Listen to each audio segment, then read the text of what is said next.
Aku keguguran, suamiku umumkan, punya momongan. Bab 20. Kembali bingung. Chandra menatapku, dan reaksi wajahnya sangat jauh berbeda dari sebelumnya. Sekarang, dia terlihat murung dan diam. Aku juga merasa serba salah karena telah membuka dan membaca pesan dari Mas Arif.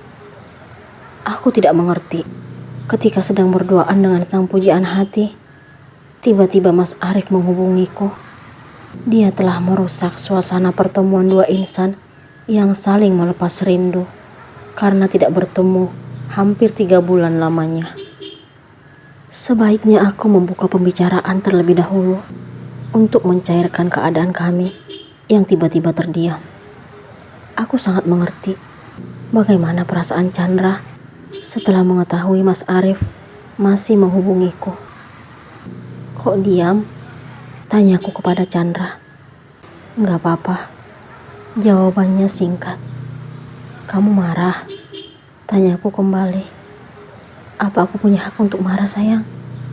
Dia justru balik bertanya, hingga membuatku makin serba salah. Aku juga gak ngerti kenapa dia tiba-tiba hubungin aku. Semenjak kami resmi bercerai, baru kali ini dia menelponku. Aku percaya, sayang, tapi juga takut. Takut kenapa? Tanyaku ingin tahu. Bagaimana kalau dia terus berusaha menghubungimu? Apa kamu akan... Aku tidak mau membayangkan ini terjadi. Aku akan apa? Maksud kamu luluh? Itu tidak akan mungkin. Karena dia sudah kubuang dari hatiku. Cukup satu nama yang ada dalam pikiranku untuk selamanya. Itu kamu. Aku berusaha meyakinkan laki-laki yang aku cintai itu. Terima kasih, sayang. Aku janji akan tetap percaya padamu. Dia kembali bersikap seperti biasanya, sambil mengembangkan senyuman. Aku merasa lega, karena suasana tidak menegangkan lagi. Kami kembali berbincang-bincang tentang kenangan-kenangan masa lalu saat masih kecil dulu. Tidak ada satupun yang dia lupakan dari apa yang pernah kami alami. Ingatannya sangat tajam dengan semua yang pernah kami lakukan. Mulai dari kejar-kejaran di sawah, sambil bermain lumpur, memanjat pohon manggis nenek, dan bahkan dia juga ingat saat kami bermain layangan di lapangan sepak bola. Aku tidak pernah menyangka sebelumnya kalau ternyata sahabat yang dulu sering menggodaku kini sedang duduk bersamaku. Namun statusnya bukan hanya sekadar teman biasa. Dia laki-laki yang telah berhasil mencuri hatiku. Kami telah mempererat persahabatan yang dulu terjalin menjadi ikatan sepasang kekasih. Dia pujaan hati yang telah membawaku keluar dari penderitaan. Aku berharap agar dia menjadi laki-laki satu-satunya yang akan memberikan kebahagiaan yang kuinginkan. Oh ya, tadi kamu bilang akan melamarku setelah masa idah berakhir. Apa kamu sudah yakin untuk menjadikanku sebagai pendamping hidupmu? Aku ingin mendapatkan kepastian darinya. Yakin banget, sayang. Jawabannya singkat, tetapi membuat hati merasa tenang. Bagaimana dengan orang tuamu? Tanyaku kembali. Abi dan Umi sudah mengetahui hubungan kita. Mereka tetap mendukungku. Aku makin terharu dengan penjelasannya, tetapi aku tetap merasa takut. Bagaimana jika aku memiliki kekurangan? Aku ingin tahu seperti apa reaksinya. Aku akan tetap terima kamu apa adanya, bukan karena ada apanya. Jawabannya sangat menyentuh. Tapi aku merasa tidak yakin kalau kamu akan tetap melanjutkan hubungan kita jika kamu mengetahui sesuatu yang terjadi padaku. Sesuatu apa, sayang? Ada apa denganmu? Kamu baik-baik aja kan? Aku baik-baik aja. Tapi mungkin kamu tidak akan baik-baik aja kalau sudah mengetahui kebenaran tentangku. Aku yakin akan tetap baik-baik aja. karena sudah memilihmu sebagai belahan jiwaku. Aku percaya dengan ketulusan cinta yang Chandra berikan. Namun, hati ini masih tidak yakin kalau dia bisa menerima kekuranganku yang tidak akan mungkin mampu memberikan dirinya keturunan. Bagaimana reaksinya dan orang tuanya jika sudah mengetahui kenyataan kebenaran? Pertanyaan itu yang selalu muncul dalam pikiranku. Aku tidak sanggup jika harus kehilangan orang yang kucintai untuk kedua kalinya. Sungguh, hati ini sudah merasa sangat nyaman dan tenang saat berada di dekat Chandra. Untuk sekarang, aku belum mampu mengatakan kekurangan yang ada pada diriku. Aku menunggu saat yang tepat dan akan segera jujur menceritakan apa yang membuat hati ini selalu merasa gelisah dan bingung. Akhirnya, aku mengalihkan pembicaraan dan kami bercerita tentang masa-masa saat kuliah. Setelah azan asar berkumandang, kami kembali masuk rumah, lalu menjalankan salat berjamaah. 1 jam kemudian, akhirnya Chandra berpamitan pulang. Aku mengantarkannya hingga ke depan rumah. Sebelum memasuki mobil, dia masih tetap menggodaku. Aku kembali salah tingkah dan merasakan pipi ini memanas. Sebenarnya, aku masih ingin berlama-lama menatap wajah teduhmu. Tapi apalah daya, aku harus pulang. Seandainya kamu sudah resmi menjadi istriku, aku akan segera membawamu pulang dan tidak ingin melepaskan pandangan darimu. Hobi banget sih godain aku dari dulu. Aku mencubit pinggangnya. Udah berani ya sekarang? Berani apa? Cubit aku. Tapi aku tetap suka sayang. Udah ah, sekarang kamu pulang dan jangan ngebut-ngebut. Hati-hati di jalan. Chandra segera memasuki mobil lalu meluncur dari depan rumah papa dan mama. Aku memandangi kendaraan roda 4 itu hingga hilang dari penglihatan. Aku kembali memasuki rumah yang disambut dengan senyuman kedua orang tuaku, Kak Radit dan Kak Ayu. Cuaca hari ini sangat cerah. Begitu juga dengan hatiku setelah kemarin bertemu dengan sang pujaan.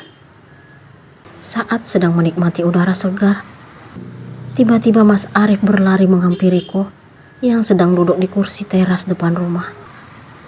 Aku mohon sayang, ampuni aku. Dia berlutut sambil memegang kakiku.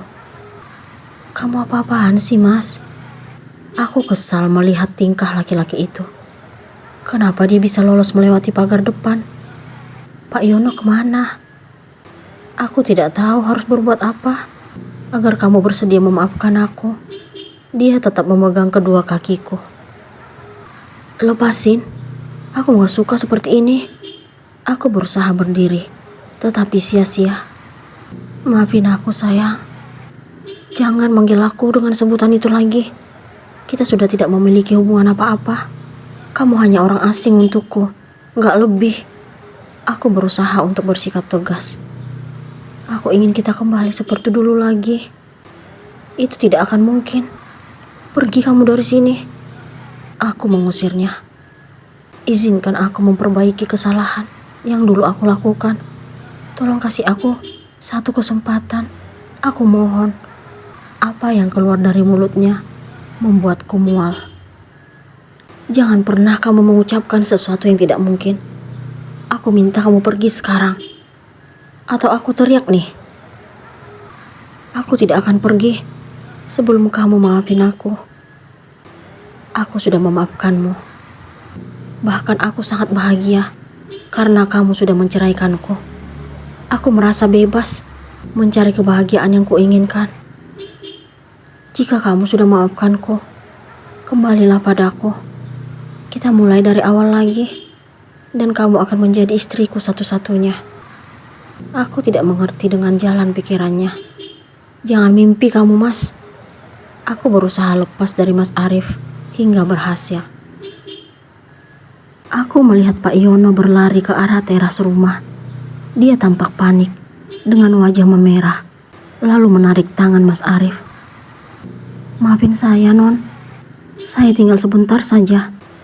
Ternyata Mas Arif memanjat pagar. Pak Yono menundukkan kepala di depanku. "Kok Bapak tahu kalau dia di sini?" Tanyaku ingin tahu. Saya melihat mobilnya parkir di luar pagar. Saya hampiri dan melirik ke dalam. Ternyata nggak ada siapa-siapa. Tadi saya ke kamar mandi sebentar. Pak Yono memberikan penjelasan.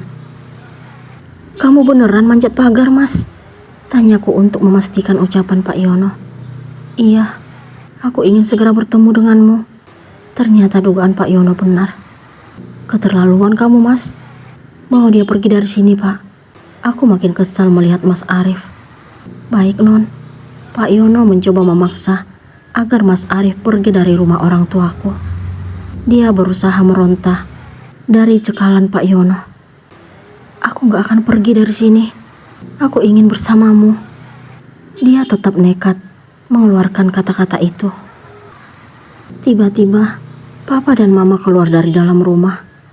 Laki-laki parubaya itu sudah rapi dengan pakaian yang akan digunakan ke kantor. "Kenapa kamu masih berani menunjukkan muka di rumah saya?" tanya Papa dengan suara meninggi. Mas Arif berhasil melepaskan diri dari Pak Yono, kemudian berlari ke arah Papa dan Mama. "Ampuni saya, Pak, Mah. Saya benar-benar menyesal telah menceraikan Alia." Dia berlutut di depan kedua orang tuaku. "Jangan panggil kami dengan sebutan itu. Kamu bukan siapa-siapa lagi di rumah ini. Pergi kamu dari rumah ini. Saya tidak sudi lagi melihat wajahmu.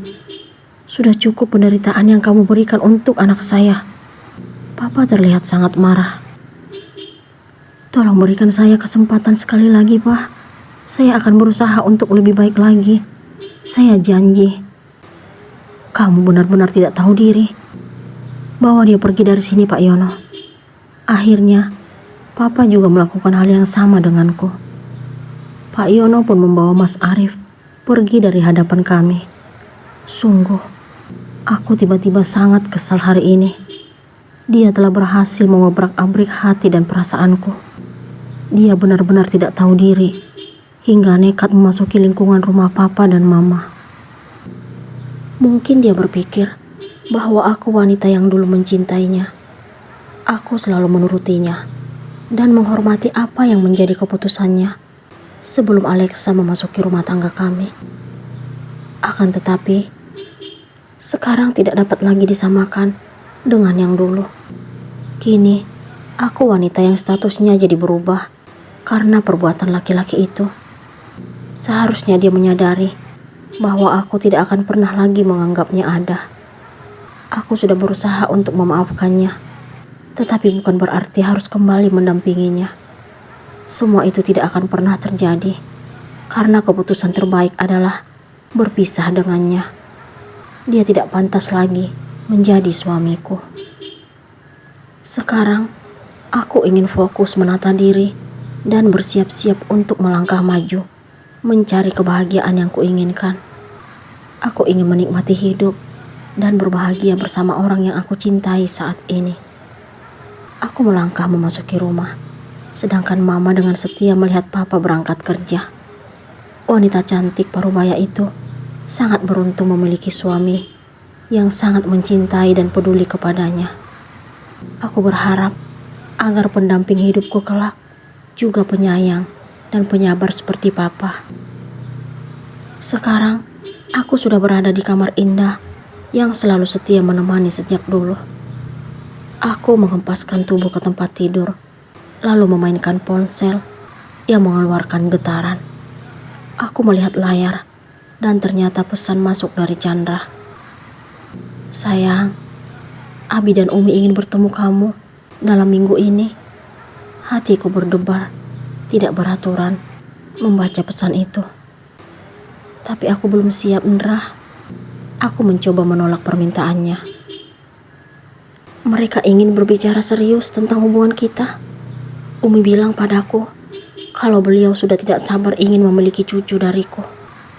Aku tahu kalau kamu pernah keguguran, tetapi hal itu tidak akan terulang lagi." Duniaku terasa berhenti setelah membaca kalimat tersebut. Apa yang harus aku lakukan? Apakah aku harus jujur dan mengatakan kebenaran sekarang kepada Chandra? Tanpa aku minta, bening kristal dari pelupuk mata pun jatuh. Hati ini terasa perih. Jawaban apa yang akan Alia berikan kepada Chandra?